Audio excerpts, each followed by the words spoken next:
Hi guys. Today for Guild we are going to be talking about fire starters, so making fire starters and fire safety. It's important that we first talk about fire safety before we make our fire starters because we want to make sure that we are following all the precautions so that we don't start any unwanted fires.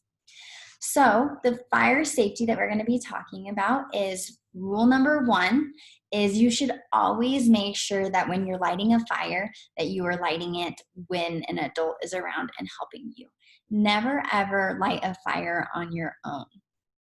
Second thing is you want to make sure that where you are allowed to light a fire. You never want to light a fire if there are any restrictions around lighting the fire. So oftentimes in the fall and in the summer, it's really dry in Tahoe or in a lot of places. So wildfires can start way more easy.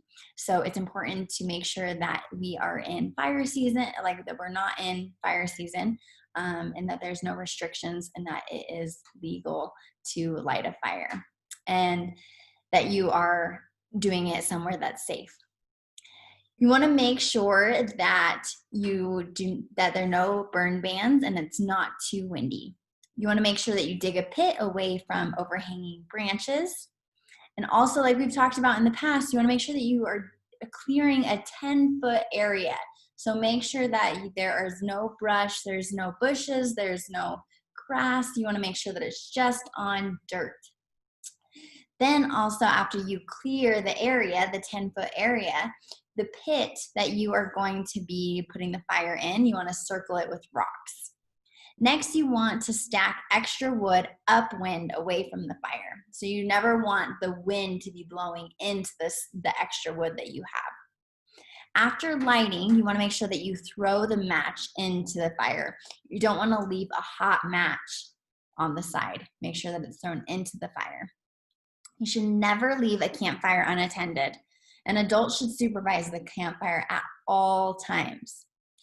You should also always keep a bucket of water and a shovel nearby.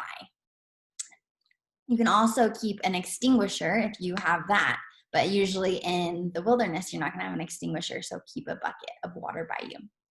You should never put anything but wood into the fire. Some people like to throw their trash in the fire.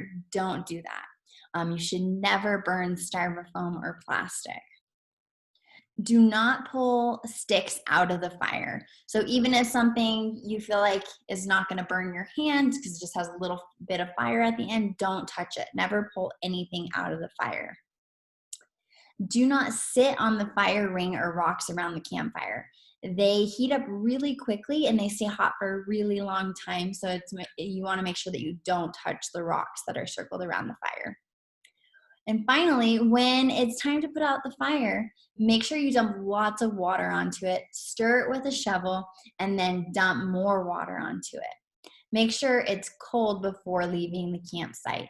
If it's too hot to touch, it's too hot to leave.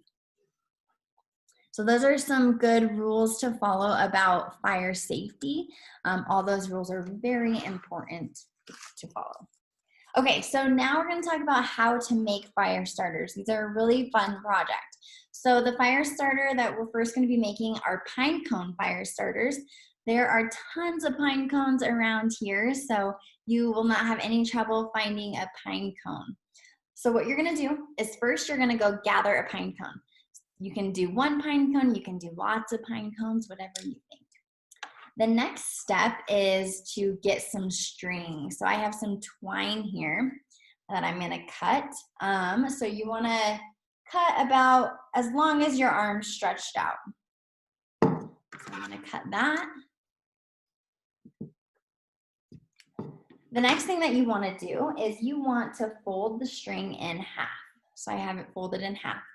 You're going to tie a little knot at the end so that you have a little hanger to hold on to when you're dipping it in the wax. So to do this, you just simply loop it around your finger like this, and then you're gonna tuck it under to form a loop. So I'm gonna tuck it under, and then I have a loop right there. Okay, so the next thing that you're gonna do is you're going to wrap it around the pine cone so that the string is all over the pine cone. So you're going to just lace it through the pine cone so that it stays on. So first we want to tie it onto one of these. So tie it onto your pine cone. Just a regular knot will do. I'm going to double knot it just to be safe.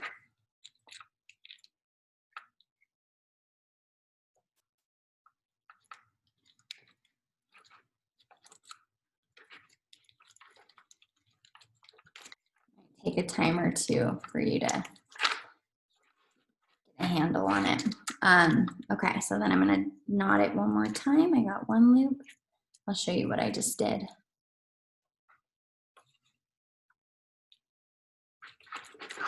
Okay, so I just tied it over one of these and made sure it was tied tight. So then you have it hanging, okay? And then when I said lace it, what I mean by that is I'm just gonna put it around in between.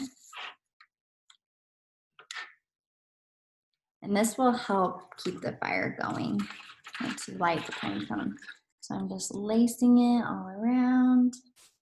Doesn't have to be any direction in particular. Okay, so I did that one way. And then with the other string, I'm going to do the same thing. I'm going to go the opposite way. You can go the same way if you want. No special way to do this. And again, you're going to lace it through the pine cone around until you run out of string.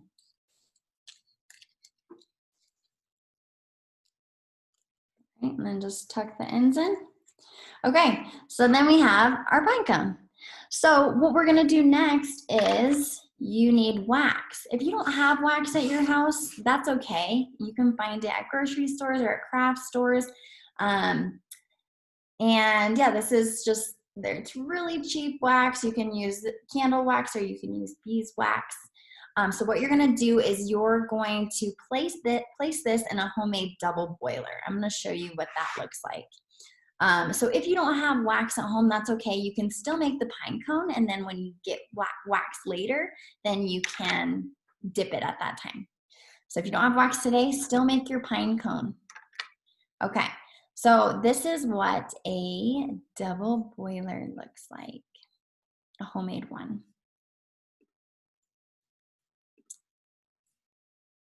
Okay, so this picture right here, so you're gonna get a pot and you're gonna fill it with an inch or two of water, and you're gonna get a glass bowl and put it over. So the glass bowl should be bigger than the pot so that it sits on top, but still the bowl is sitting down below the pot, but the edges are hanging off of the side.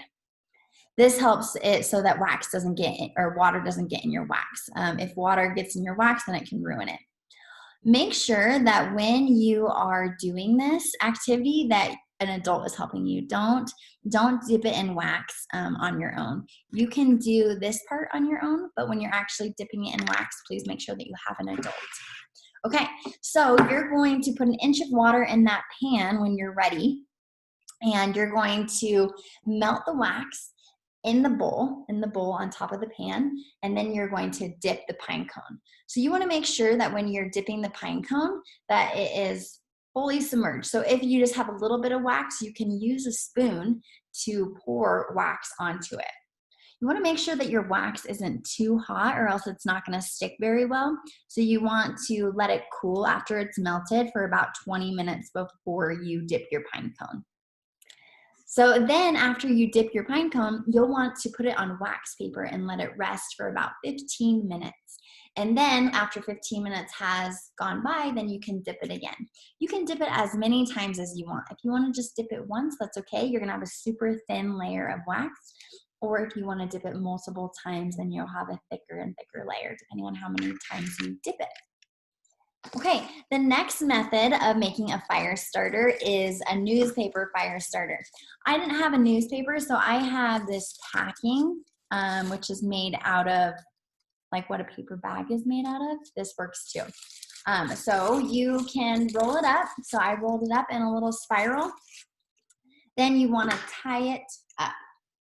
So I'm going to tie it and make sure that you have loops around it like we did with the pine cone. So I'm going to have it rolled up. Gonna tie it nice and tight.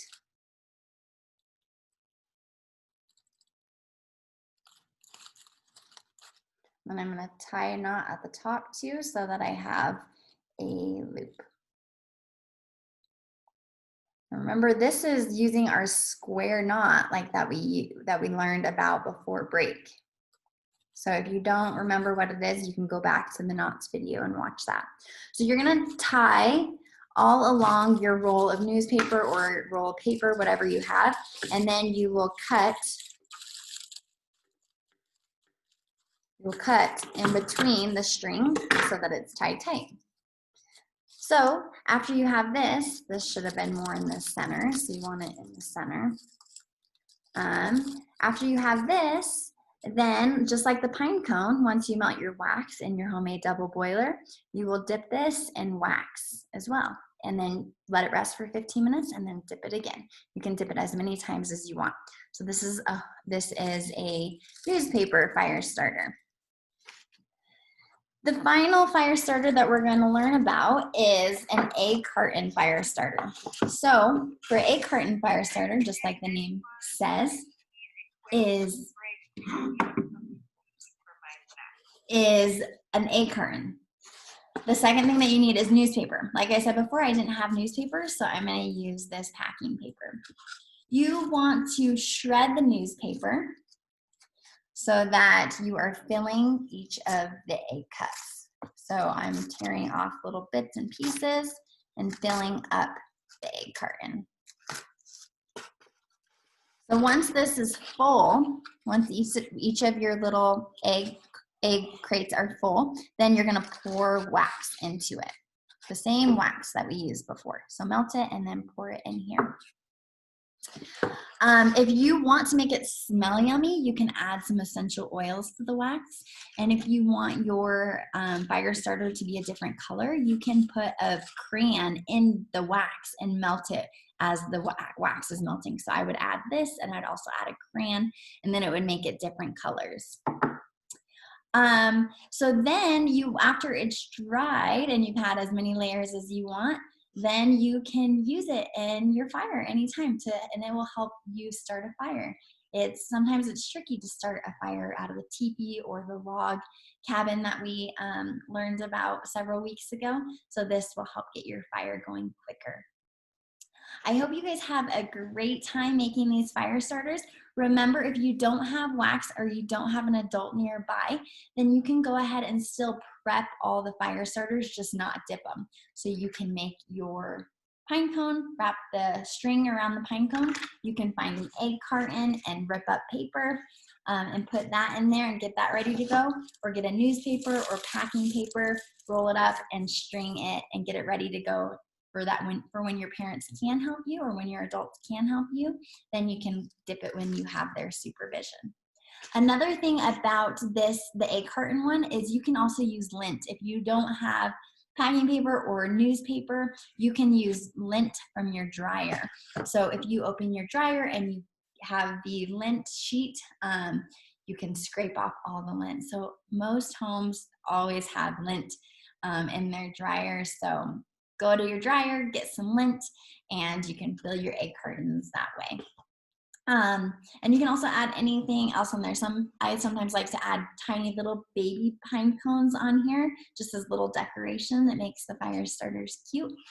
And then that's a combination of the pine cone and the egg carton fire starter. I hope you guys have a great time making this activity.